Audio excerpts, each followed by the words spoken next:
Hi-ho, Andrew here. Welcome to the Onion Buns, and welcome to another week of Let's Talk. So I'm going to go a little off topic here. I am a fan of VR, virtual reality. I have been since the 70s, I guess, when I first saw it in conceptual design in movies. And then in the early 80s, I went to a tech show where they had a really basic virtual reality monstrosity. It was huge with a buddy of mine, and we gave that a try, but I'll get to that. So I'm a fan of VR, and I thought it'd make an interesting topic of Let's Talk if we talk about VR.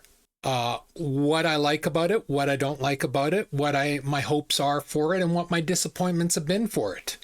Because it's a very mixed bag. Hey y'all, just a quick mention before we get back to the content at hand. If you like the content I'm making, please like, subscribe, share, and comment on the videos. The reason why I ask this is because it helps with the YouTube algorithm. The more people that like, subscribe, share, and comment means the YouTube algorithm puts it out for more people to see the content, and that helps me. Just simple. It takes 2 seconds, and that's it. So, yeah, please give me a hand. Thanks. And we're back to the main content now. I guess to start, we need to go to the start. As I said, I've loved the concept of VR since, the 70s. You know, in TV and movies, you would see the conception of virtual reality. But back then, that's all it was conception. It was science fiction through and through. And, you know, as anyone that's paid attention knows that science fiction in the 60s, well, in the 50s, the 60s, the 70s, for the 80s, for the most part, has now become science fact. So what was unthinkable back then is now becoming reality now. And I mean, nobody really should be surprised when computers changed the board. Like, it changed everything. And the way computers keep advancing, and now we got AI, it's nobody should be surprised. So, as I said, I went to, I guess it would have been about the mid 80s. So give or take a few years. I don't remember the exact date. I went to a tech show here in Edmonton with a buddy of mine, Rick. And for the most part, it was kind of boring, honestly. It's what you would expect at a 1980s tech show. There are a lot of concepts, but not a lot of carry through at the time. But the one thing that caught my eye was their VR. Now, as I said, this was very primitive. It was a monstrous thing. Here's a picture of a modern day version of it.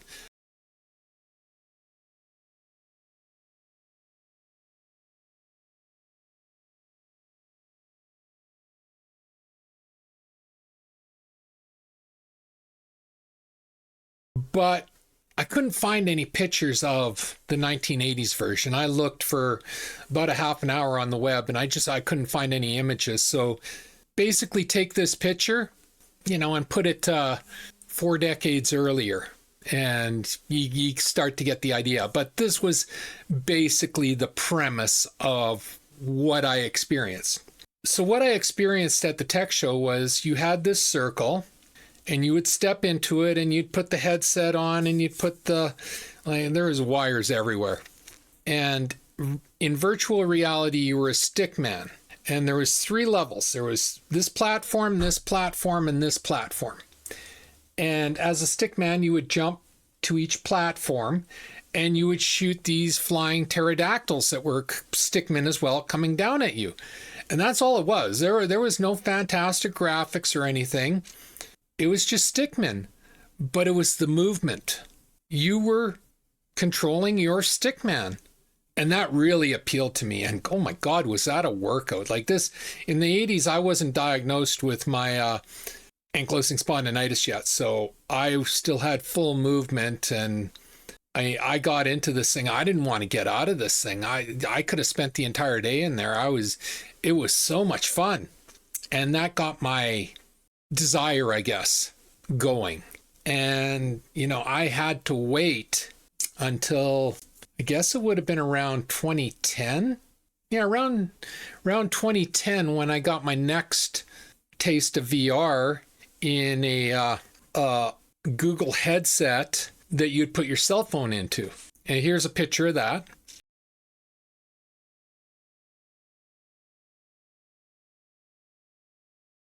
I still got it upstairs, actually. It's just, unfortunately, cell phones. Like, here's my cell phone now, and this cell phone, this cell phone just, I got the fold, and it won't fit into that little machine anymore. So, unless I can get an older cell phone, I can't really use the machine. I don't know, but I saw they were advertising new ones, but I don't know if they'd work for the fold or what. So anyway, I loved it. I loved it for movies. Not like, you didn't play games on this thing, and this thing would overheat badly. So you could only watch like one movie, and then you had to take it out and let it cool off for a few hours. But it was very basic entry level technology. But it was fantastic. Like, you'd put your cell phone in, close it up, and you'd click into Netflix, and you'd hit this button. It's been a number of years since I used it, so I don't remember the commands. But you would get this giant screen. Like, you'd lay in your bed, you're looking up, and you just got this massive, massive, like, drive-in screen. And it was fantastic. And that's all I used it for, honestly. I didn't use it for anything else. I had a computer to do my surfing and everything, so I didn't need VR for that. But watching movies was fantastic. So when I got my HTC Vive,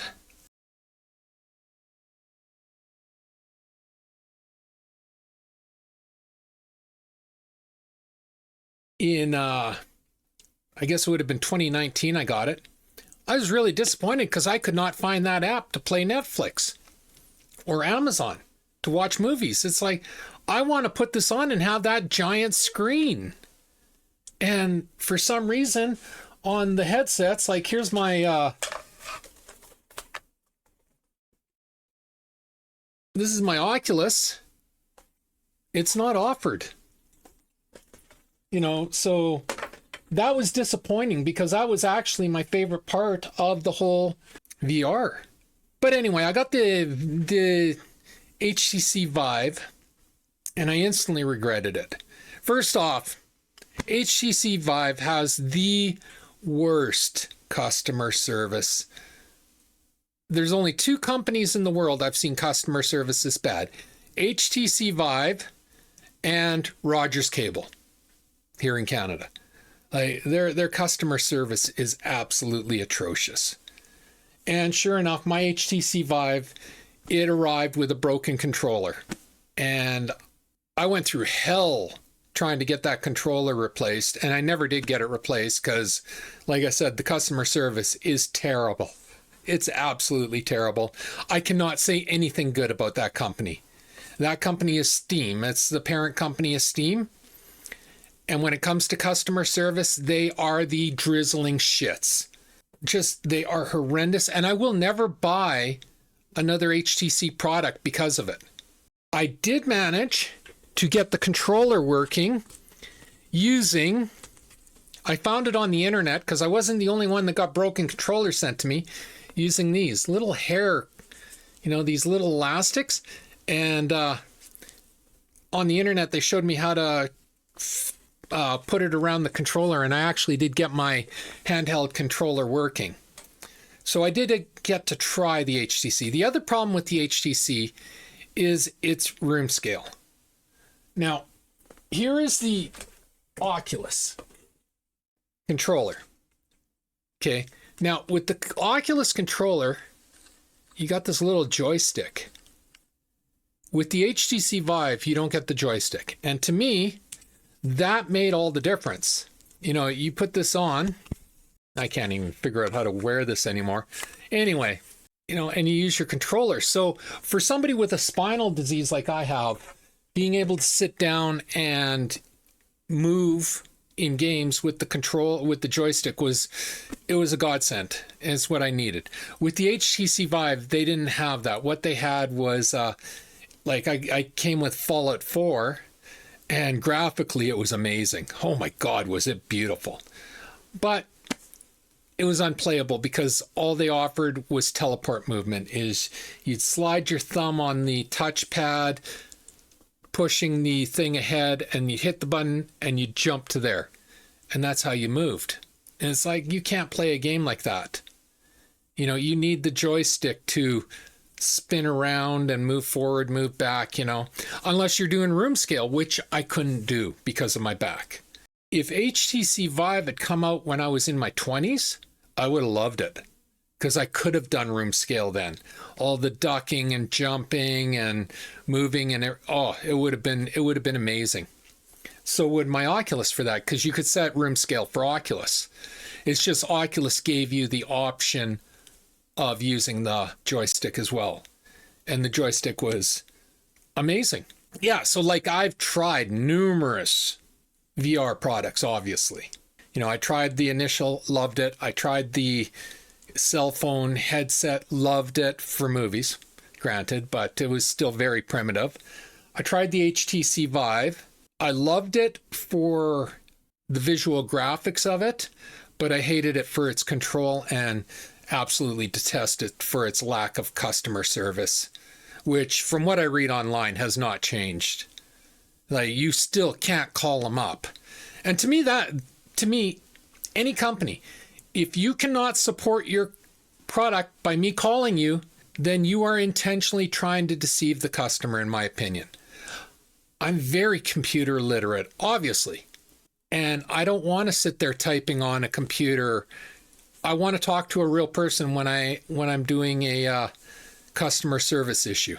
I don't want to type and wait for a response and blah, blah, blah, and 3 days later. No, I want to talk to somebody now.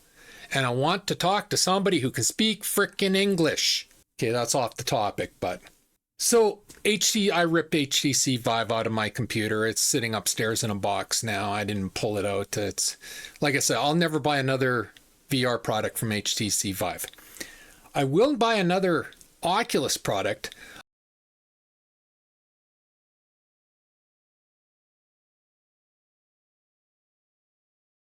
But only when they have games to offer, because that was my biggest disappointment. I got the Oculus and I loved it. And I actually got quite a few hours out of it, but not in gaming.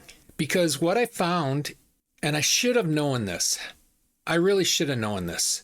And this is foreshadowing on why I won't ever buy the Neuralink as it stands, is the first, the alpha product, I guess would be the best word terminology of it, of anything, be it gaming, be it automobiles, be it VR.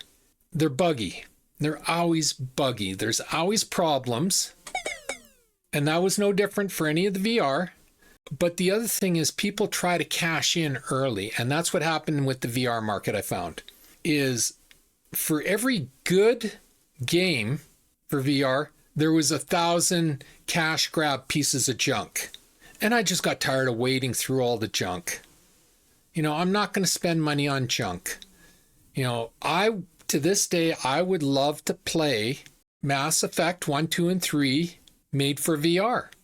I would love to play Deus Ex, Human Revolution, Director's Cut, or even Mankind Divided for VR. I would love to play Dragon Age Origins for VR. The rest of Dragon Age I never want to see again. There is games out there I would love to play in VR. But sadly, those games never came out in VR. And the one game I got that was fun was Fallout 4. But even that, part of that is because it's a Bethesda game. I have Fallout 4 on my computer. I run 200 mods. Fallout 4 VR was no different. It was a Bethesda game. It needed mods. It was pretty. Make no mistake about it. In VR, Fallout 4 is stunningly beautiful. And seeing the just the textures, I guess would be the best word. It's mind-boggling beautiful. But unfortunately, those games were few and far between. Mostly you just got crap. What I found I really enjoyed in VR were non-game programs. Like I toured the world in VR. Google World VR is one of my favorite programs. You just point to a place and you go there and you're in VR and, you're seeing all the sights. Like another favorite program, I forget the name of it, was a dinosaur program where you just load it up and you're there with a dinosaur and, you're walking around the dinosaur and you're checking it out. And it's kind of like Jurassic Park, but in VR. So like VR has a lot of stuff that's really, really, really positive and great. But unfortunately, it's got a lot of shitty developers trying to turn it into a cash grab. And they really turned me off of VR. So I won't buy another Oculus or HT. Well, I won't buy another Oculus until I see proper products coming out. I'll never buy another HTC Vive because, like I said, if you're not willing to give proper customer support, then I'm out. I'm out. Done. Just that. It's that simple. Either support your product or don't bother. Simple as that. So that's the past. I should mention one of my favorite or two of my favorite programs for VR. One was roller coasters. I loved putting my Oculus headset on, sitting down and riding roller coasters because I can't do it in real life because of my spine. So you would get the queasiness of the stomach and the ooh, but there was no stress on my back or my neck. And I mean, normal people won't understand that because they don't have to deal with what I deal with my back and my necks and my hips. But for me, this brought back something that I can no longer do. The other program I want to mention was a spacewalk. You would take a shuttle up into space and then you'd go for a spacewalk. And no word of a lie, I would step out of the shuttle or the space station into space, and for just that fleeting moment, I had weightlessness. Like it was my mind playing tricks, obviously, but I had weightlessness. Like it was fantastic. It was like, whoa, and that's really what I want from VR. But I want to play games. At heart, I'm a gamer, and I want to play games. And unfortunately, VR just doesn't have any good games. Even the games that got celebrated, it's like, yeah, not interested. As I said, I really, I want to play Mass Effect 1, 2, and 3. I want to play Dragon Age Origins. I want to play Jade Empire. I want to play Deus Ex Human Revolution and Mankind Divided. They did come out with Skyrim, but I wasn't willing to spend $80 on it just because... by that point, I was like starting to get really hesitant with VR. So, that was the other problem. But I would love to play Cyberpunk. Oh my God, would Cyberpunk be amazing in VR? Holy Hannah, would that be amazing? But they don't come out with these, and that was the problem. So I love VR and I'm looking forward to what's in the future. So the future, as it stands right now, the reason I'm doing this video is I started watching Centauri. Or sorry, no, not Centauri. Caprica. It was that spin-off of Battlestar Galactica, the newer Battlestar Galactica. And where they so cleverly exchanged the F word with frack. Yeah, we don't know what that means, people. But anyway, it's a horrible show. Make no mistake about it. It's a terrible show. It's horribly written. It's got some really neat concepts in it, but it comes off as a soap opera, and it's just like, it's like nails on the chalkboard watching. But they had one thing in it. They called it a holoban, and they'd put it on, and it would take you into your own VR. And kind of like Ready Player One movie. Same concept. Okay. And I loved it. Like, I'm like watching this going, that's the VR I want. Like, I want to put on the little headset or the Johnny Mnemonic little chip or whatever and go into a VR world where my mind operates my avatar. Not my body, not my hand-eye dexterity, because I really don't have a lot of hand-eye dexterity anymore because of my spinal condition, my neck, my eyes, so that's the next stage of VR, and I'm really excited for that. And that's what the Neuralink Musk is doing. Now,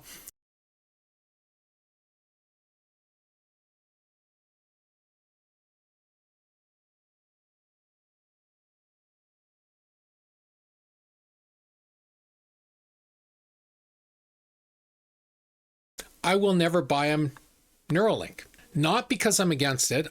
As I said, I'm really excited for it, but because it's alpha technology, and it took me a long time from beta testing and alpha testing games and, getting sucked in. And nowadays gamers, like, I don't understand modern day gamers. I really don't. Back in my day, I know that makes me sound old, but in the 80s and the 90s, I was paid to beta test and alpha test products. Like, they paid me. Nowadays, these idiots are forking out $100 for early access. No, it's a beta test, people. It's alpha test. You are playing incomplete products. The developers are using your feedback to improve their product until they can put it out on release for sale. Just they've convinced you to pay for it. So congrats, you're morons. You really are. So I'll never do the Neuralink because there's too many bugs in alpha testing and beta testing. But I'm thrilled to hear that Neuralink is going to human testing, because what's going to happen is Neuralink will get to the point where they release, which means that technically it's going to be safe for humans, in theory. Somebody else is going to grab it and they're going to improve on it. And then somebody else is going to grab it and they're going to improve on it, while dropping the price each time. And that's when I'm going to get it. It's like my cell phone. I use an Android. I will never buy an Apple product. I am happy Apple keeps advancing technology and making technology so that Android can take their findings, make it cheaper, make it better, and come out with the Android. And that's when I buy an Android. So the same thing with the Neuralink. I won't buy a Neuralink. I would have to be diagnosed with terminal illness, giving me 6 to 12 months to live, for me to sign up as a beta tester for the Neuralink. Come on, they're plugging stuff into your brain. That's an accident waiting to happen. So other people can go do that.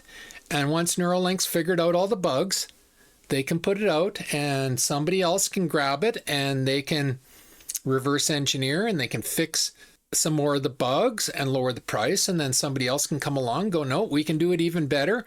And that's when I'll get it, because I'm not interested in turning myself into a vegetable. But what a concept. Just little chip, boom, into a virtual reality. That's how I want to retire, people. Make no mistake. I've been saying this for 2 decades now, and I'm thrilled Neuralink's where it's at, because maybe in 10 years, this technology might actually be viable. Is you plug in and you're into your virtual reality landscape. Be it GTA, which, granted, I don't have a lot of interest in GTA. It's not my type of game. I don't want to say I'm offended by it, because that makes me sound like a snowflake, but I don't really see much redeeming qualities in GTA. But that type of concept is like, I would love to go into Cyberpunk and just retire in Cyberpunk. That alone worth the price of admission. Again, Mass Effect 1, 2, and 3, Jade Empire, Deus Ex. I keep saying these names, but there's a reason. It's like, I love these games and I would love to be put into those worlds. where my mind controls everything, not my hands, not these arthritic, like you can see by this finger how wide it is here. The arthritis is really getting into the knuckles there. So yeah, just plug in and just escapism. Like that sounds absolutely fantastic to me. And I can't think of a better way to retire. If at the point where I can't go outside, or I'm in an old folks home or something, and hopefully that's not for quite a number of years. But when I get to that, I don't want to be one of those old folks sitting around the old folks home. I remember when, or I think I do anyway. Ooh, I pooped my pants. No, I want to go into the virtual reality, make my 20-year-old avatar and live out my life in there. That sounds like beautiful retirement to me. Really does. So yeah, VR. I think with AI, VR, like especially with Musk's Neuralink, I think VR is the future. Make no mistake about it. In the 80s, I was hopeful. In the 90s, I was hopeful. Around 2010, I started to get more than hopeful. Around 2019, when the VR headsets came out, I got really into it. But now I think we're at the stage where we're going to jump to that next evolution, and I welcome it. I know a lot of people out there. I know this one guy. He's one of the stupidest people I've ever met in my life, and he keeps talking about, oh, it'll turn me into a vegetable. And I'm like, Jeremy, you're already a fucking vegetable. Like, have you listened to yourself talk? So anyway, it's like, yeah. Anyway, that's my Let's Talk video. I would love to hear what you guys think about VR. I don't care if you're scared of it, if you're against it, if you're for it. I want to hear the conversations. So come on to my comment section and tell me. Give me some feedback on this, because I think this would be a really, really, really interesting conversation to have. There is no right or wrong in this conversation. We all have our own ideas. We all have our own concepts, our own fears, desires, whatever. So yeah, come into the comment section and leave your comments, once I get enough comments and, I'll do the research and, you tell me your fears, I'll look them up and I'll do another video in some time once I have enough material talking about those fears. Maybe I can alleviate some of your fears. Maybe I can prove some of your fears. So you leave your comments and I will do the legwork for you. What better deal are you ever going to get on that? So anyway, that's my video for today. I hope you enjoyed this, because I love this topic. And like I said, I hope people leave comments and I'll do the legwork. So anyway, if you enjoyed this video, leave a like, a subscribe, and a share. I'm trying to grow my channel, and a like, a subscribe, and a share does me wonders. And I do appreciate people that do like, subscribe, and share. As always, leave comments. Not only because this is a really interesting topic, but because it helps me with the algorithm, the YouTube algorithm. When you like, you subscribe, and you share, and you comment, that's engagement for the YouTube algorithm. Sorry, tongue-tied around the eye teeth, can't see what I'm saying. And that's how they decide to push the videos to a greater audience. When they push the video to a greater audience, more eyes get on the video.